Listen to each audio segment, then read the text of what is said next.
take 4 of making this video. I want to stop babbling, and I'm probably going to run out of space on my computer again, and then I'm going to have to do this again. But 2 weeks till I finish college here, and then I'm done with the typical college experience. I can't do it. Maybe I'll try again junior year, senior year, but for now, I'm not feeling it. Couple things clicked / occurred to me in the past week that I've had to think. I want to build and live in a tiny home, at least for one part of my life, probably the next part, after I get my degree. So I'm going to start saving, maybe start building, depending if I can get my dad on board, because I can even just live on my parents' property. We have 4 acres. They have 4 acres, I guess. It's hard to start distinguishing yourself from your parents. So I could live there for a while and then be out of their hair, I guess. I mean, I'm not really in their hair because they have a house with a lot of bedrooms, so it doesn't really matter. I also think I discovered what job I would want to do. And I mean, I kind of do it here. It's I would love to be a newspaper or magazine columnist, and these days, everything is so integrated with technology and the internet that I would be able to make videos and take pictures of stuff that relate to my articles or column every week. I feel like I'd want to do that for free, but I have to have a driving factor, and if it's a class, I'll do it for a class.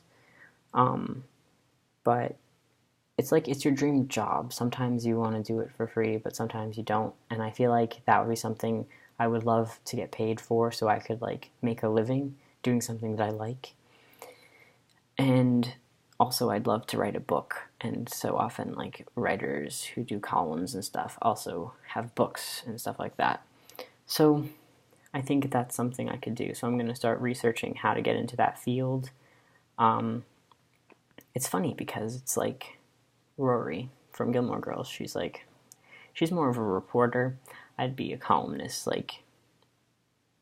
advice. I don't know, kind of. Because I've had a lot of experience. It would probably be a love, relationships, sex kind of thing. But I guess I'll take whatever I can get. But that's probably where I've had the most experience. And that brings me to my next point. Being out as trans and bisexual, pansexual. Probably bisexual. Because I like people kind of on the specific ends of spectrums.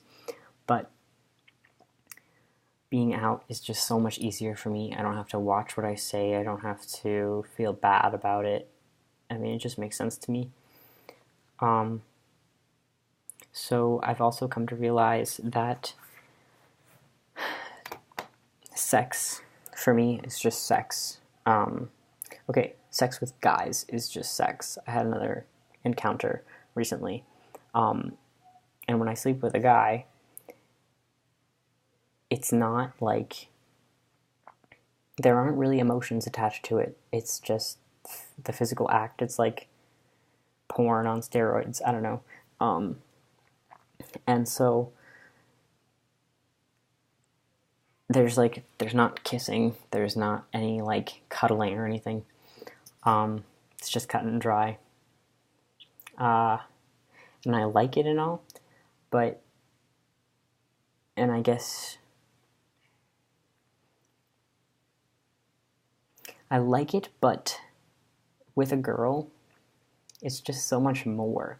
And I like the cuddly part, and I just want that. I want that part. But honestly, I feel like when I'm sleeping with a guy, I'm not missing as many parts, or I'm not half of what they want. And I just feel like when I would sleep with a girl, it would be I was missing something, or they'll never have enough, or I don't know. It's really weird because we're all just people, but it's that part of my brain is just not connecting, and I want a relationship at this point in my life, but I don't want to settle. I don't want to settle for a relationship. I want to find a person that I want to spend my time with. And that's hard to do, especially when the media has set my expectations so high. I mean, I guess I could change that. I don't know. It's just, I'm talking 100% honest here. I also have realized that I should really be screened for STDs. It has not occurred to me that I have been sexually active for like a year now, and I'm like, oh shit, this is like something that I should be checked for. I mean, I've been safe all times, but it's just like, sometimes things happen, and this should happen. I should be safer and get tested, which is something I think everyone should do once they're sexually active. But here's the thing. My parents still drive me to the doctor's office, and I don't really get physicals except for once a year, so it's still awkward, and I don't know if I haven't talked to them about this yet, so it's weird. And I also don't really like my primary care doctor. He's a dude, and I've met him once, and I didn't like him. So I have to find another primary care doctor who I actually think I am more comfortable with a woman.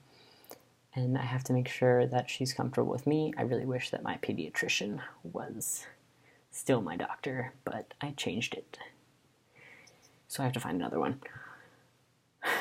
But I just feel more comfortable dealing with someone who has the same anatomy as me. It just makes more sense to me, personally. Because it's medical. I don't know why. I don't know. It's just... yeah, so 7 minutes of kind of not babbling. Okay, so that's my update. I didn't have to read off a script or anything, so that's good.